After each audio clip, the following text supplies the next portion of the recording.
जय श्री राधे कृष्णा। तो ये सब चल रहा है, शादी की कुछ रस्में होती है, कस्में होती हैं, बस उसी में हम लोग भी शामिल हैं थोड़े से। क्योंकि देखिए, शादी कई लोग कि घरों में कोई रस्में नहीं होती, कई मतलब कोई धर्म में रस्में नहीं होती, लेकिन भैया हमारे धर्म बड़ा अच्छा है जिसमें रस्में भी होती है। मानो तो भाव से सब कुछ है और ना मानो तो कुछ भी नहीं है। बस यही छोटी छोटी रस्में होती है जिसमें चार लोग इकट्ठे होते हैं और भगवान का नाम भी होता है और कीर्तन भी होता है और थोड़ी सी हंसी मजाक और बन्ना बन्नी के गाने होते हैं। तो चलिए आप लोग भी इंजॉय कीजिए। ये लोग क्या कर रहे हैं, हम लोग कर रहे हैं यहाँ पे इनके देवी देवता। देखिए, हर चीज़ में भगवान का आशीर्वाद लेना ज़रूरी है, चाहे शादी हो, चाहे कोई कार्य हो, कुछ भी आप करते हो ज़िंदगी में, हर कार्य को करने के लिए भगवान का साथ और आशीर्वाद हमेशा होना चाहिए, चाहे कुछ भी कर रहे हो। तो बस ये भी वही हो रहा है, ये देवी देवताओं को पूजा जा रहा है, उनका आह्वान किया जा रहा है। और ये शादी के इन रस्मों में हम लोग भी पहुंच गए थे, पार्टी में मम्मी थी और फिर हमने लगाई हल्दी। इस टाइम चल रहा है हल्दी का टाइम और अब लगाएंगे हम हल्दी, चढ़ाएंगे। एक दिन पहले यहाँ पे मतलब 5 दिन के ही बान बैठे थे और फिर हमने चढ़ाई हल्दी। हल्दी चढ़ेगी, हल्दी अब लग चुकी है, हल्दी लग गई है। हल्दी लगने के बाद अब हम सब मिलके बन्नों जी को नहलाएंगे। ये मतलब एक रस्म होती है, ज़्यादा पानी नहीं, थोड़ा थोड़ा। वैसे ही इतनी ठंड मतलब हो चुकी है तो ठंडा ठंडा पानी था, बन्नों को भी ठंड लग रही थी। बस ये है कि पानी के ऊपर से नीचे जो होते हैं तो वो नीचे जाता है पानी, उसको आंचल में हम लेते हैं। ये रस्में हैं, थोड़ी रस्में और कस्में हैं, तो मतलब ये आशीर्वाद होता है सब कि मतलब सब कुछ अच्छे से बनने का काम अच्छे से हो। और ये बन्नों की हालत ख़राब हो रही है क्योंकि उनको लग रही है ठंड, पर हम थोड़ा ही थोड़ा पानी डाल रहे थे, ज़्यादा नहीं डाल रहे थे। बस ऐसी ही हमारी रस्में चल।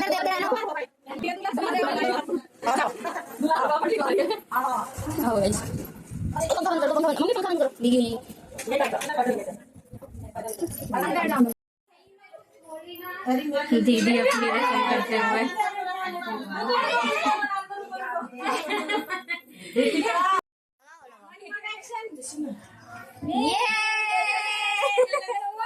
दो की होने वाली है और एक की रह रही है अभी।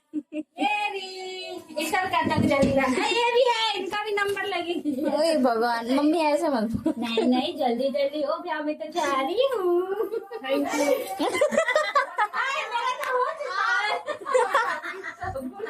ये शगुन की है।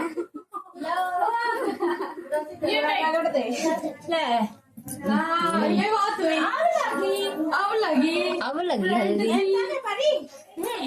देख हाँ। ये रोड पे साफ हो जाएगा, यहाँ लगा दे। ये रोड पे दुल्हन है, ये भी होने वाली है।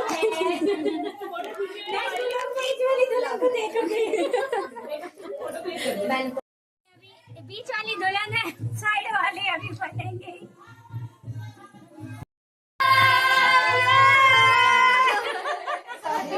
फिर से replay. Okay. Enjoy the party. शादी आज हल्दी की रस्म और कल होगी मेहंदी की रस्म। बढ़िया है। दुल्हन ये एरिया भी ठंडू लगी है, मौसी आ जाओ। और अब शुरुआत होगी मेहंदी, हल्दी मेहंदी जो लगेगी। और ये हमारे कानू बेबी भी आ गए, शरदत के हल्दी, राधा रानी और ये सब आ गए देखो बाबू बन के। तो शुरू होने जा रही है हल्दी की रस्म, हल्दी और मेहंदी की रस्में। बस सब नाच गाना यही चलता रहा और यही देखे हमने ढोल में, क्योंकि गाने बज रहे थे और मैं डायरेक्ट एज इट इज़ नहीं दिखा सकती क्योंकि कॉपीराइट आ जाता है। इसलिए ये सब छोटी छोटी जो वीडियो है आज की, ये सारी आपको मिलेगी शॉर्ट्स पे, तो आप शॉर्ट्स ज़रूर देखना। और देखिए सभी रस्में कस्में सब भगवान की बनाई हुई है, हम उनको मान के समर्पण होकर चलते रहिए। हमारे कानू बेबी भी हमारे साथ है, भाई साहब सारे गाने सारा सब कुछ उनको समर्पित है। जब उनको समर्पित होकर करते हैं ना सब कुछ, तो बहुत बहुत बहुत आनंद आता है। ये देखिए हमारे कानू बेबी ने नाची की थी और ये राधा रानी बैठी हुई हैं, सब आए हुए थे और सब ने भरपूर आनंद लिया है। हमारे बाबू भी आनंद ले रहे थे और ये लगाई हमने दुल्हन को हल्दी और हमारे कानू बेबी ने भी दुल्हन बाबू को हल्दी लगाई है। हमारा बाबू है और ये सब बस रस्में इसी तरीके से चलती रही। कुछ रोना भी आया, भाई बहनों हैं तो ऑब्वियस सी बात है क्योंकि उनके पापा नहीं है तो इसलिए बस। और फिर हुई शाम के टाइम मेहंदी हल्दी, एक ही दिन ही दोनों ही रस्में थी, हल्दी और मेहंदी। दिन में हल्दी और रात में लगने लगी मेहंदी। ये देखिए मैंने मेहंदी नहीं लगाई है बन्नों को, लगाई किसी और ने। बस मैंने ओनली शॉर्ट्स और मतलब रील के लिए बस ऐसे ली थी, क्लिप लिया था मेहंदी का, बस मैंने टच किया था और कुछ नहीं किया था। हाँ अपने हाथों में मेहंदी मैंने खुद लगाई थी और हमारी बिटिया ने लगाई थी और बन्नों की किसी और ने लगाई थी। और फिर उसके बाद हमने मेहंदी लगवाने के बाद खूब नाच किया, नाची नाची करी, मस्ती करी, क्योंकि यही जीवन है, हंसते गाते चलते चलो और प्रभु को समर्पित होते चलो, कुछ भी ना छोड़ के, किसी के साथ जुड़ के भी ना, लेकिन सब में समर्पित होकर सबके साथ चलने में ही अच्छाई है, आनंद है, क्योंकि सबके साथ जुड़े रहना ही परमात्मा का सबसे बड़ा आनंद है, क्योंकि छोड़ना भी बेकार। और आ गया फाइनली डे ऑफ शादी का।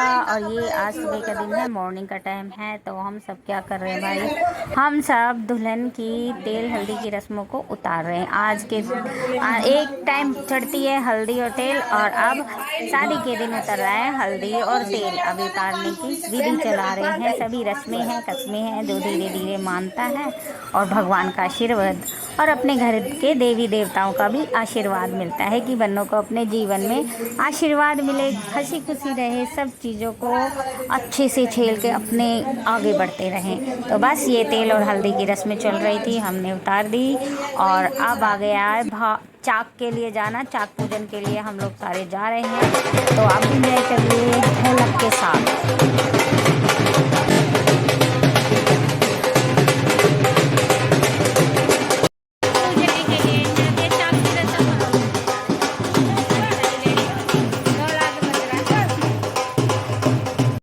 और भैया ये बस ये ढोल वाले भैया कहीं रुके ही नहीं रहे थे, क्योंकि इनको चाहिए ज़्यादा पैसे, क्योंकि आज के दिन साया अधिक है। लेकिन देखिए किसी को इतना भी अधिक नहीं मांगना चाहिए किसी के लिए, सब अपने अपने अरेंजमेंट के साथ कर रहे हैं। इनको जिस फिक्स रेट पे लाए थे, लेकिन नहीं, इनको और एक्स्ट्रा भी चाहिए था। और बस ये नाराज़गी में जाए जा रहे हैं, ढोल बेमन से ढोल बजाए जा रहे हैं। और हम पहुँच गए चाक के लिए। अब ये चाक की पूजा होगी, तो आप भी देखिए चाक की पूजा कैसे होती है भैया।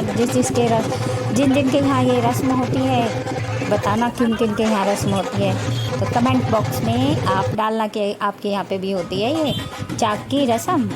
और ये देखिए बस ये चाक पूजा जाता है, कुम्हार के वहाँ पे जाया जाता है। और ये भैया ढोल ऐसा बजा रहा था कि आपका पैर उठेगा ही नहीं। बिल्कुल ऐसे, सिर्फ आधे घंटे के लिए भी नहीं ढोल वाले रुके थे, लेकिन एक ही थे, लेकिन ये ढंग से नहीं बजा रहे थे। पर ठीक है चलो, उनको जैसे करना था ठीक है, वो उनकी जरूरत है। बस हम लोगों ने यहाँ पे चाक पूजवाया, चाक पूजने के लिए आए। उसके बाद चाक पूजने के बाद ये उठाया सामान, और ये कुछ लट बांधी जाती है चाक पूजन के बाद। ये चाक पूज के आए और हम वापस हो लिए। और भाई साहब हम वापस ही हो लिए, क्योंकि ढोल वाला कहीं पे स्टॉप हो ही नहीं रहा था।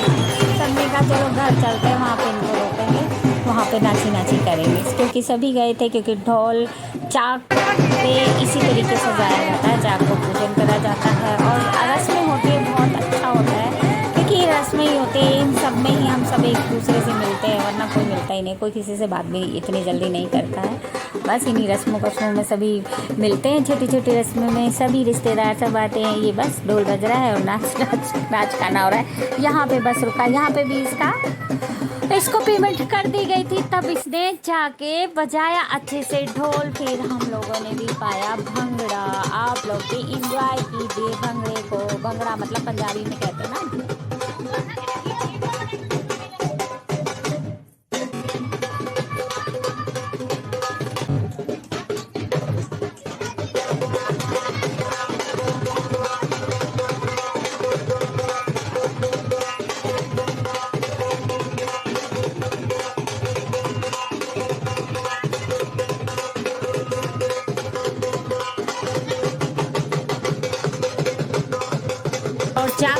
और चाक पूजन के बाद बस अब ये आ गए हैं भैया भाती। भाई अपनी बहन के घर आता है और बहन अपने भाई के घर जाती है भेली लेकर शादी के टाइम पे, और भाई फिर आता है शादी के बाद।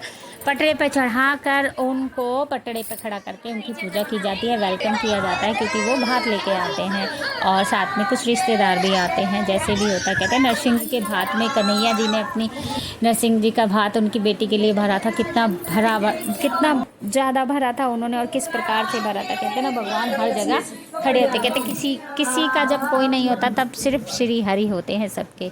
तो नरसिंह का भात का संगीत सुनना कितना सुंदर और कितना अनमोल है कि भगवान हर जगह होते हैं। तो इसी तरीके से भाई, और ये देखिए छोटा छोटा भतैया इनकी भी पूजा की जा रही है और इसी तरीके से बहन अपने भतैयों और रिश्तेदारों की पूजा की जाती है, सभी के सामने की जाती है। और क्या भात मिलाते हैं, बेटी की शादी हो चाहे बेटे की शादी हो, तो इसी तरीके से रिश्ते नाते एक दूसरे के साथ निभते हैं, बनाते हैं, बनाने भी चाहिए। ये ज़रूरी नहीं है कि आप बहुत कुछ लाओ, 1 रुपया भी मान का हो तो वो भी शर्माते होता है। तो बस भतैया आ ही जाए, अपने घर के लोग आ ही जाए, वही बहुत है। बस ये भात की रस्में चल रही थी, अभी इनका पूजन किया जा रहा है, उसके बाद ये पटड़े पे चढ़ते हैं और ये दिया कुछ फोड़ते हैं। किस किस के यहाँ पे भात मनाया जाता है तो बताना भैया, सब कमेंट बॉक्स में कमेंट ज़रूर करना, ठीक है। बस यहाँ पे भाते नौते जा रहे हैं, जिनको साड़ी दी जा रही है वो रिश्तेदारों को बताए जा रहे हैं, लड़कों को मतलब पैंट कमीज और लेडीज़ों को साड़ी। और ये मुझे भी कुछ मिला तो ये मेरे लिए मान और सम्मान की बात है, क्योंकि ये सबसे बड़ी चीज़ है। क्या है ये? मेरे प्रभु का आशीर्वाद है जो मुझे भी मिला। तो ये शर्माते हैं, कहते हैं ना शर्माते रखना चाहिए, क्योंकि बहुत दूर से इंसान लेके आता बड़े शिद्दत से, इसमें भी प्रभु का आशीर्वाद होता है। तो ये बस अपने भाई ने ये अपनी बहन को चुनर उड़ाई है इस तरीके से, बस थोड़ा सा इमोशनल यहाँ पे चल रहा है कुछ, तो बस यही चलता रहा और इस तरीके से बात न किया। चलिए आप लोग भी देखिए।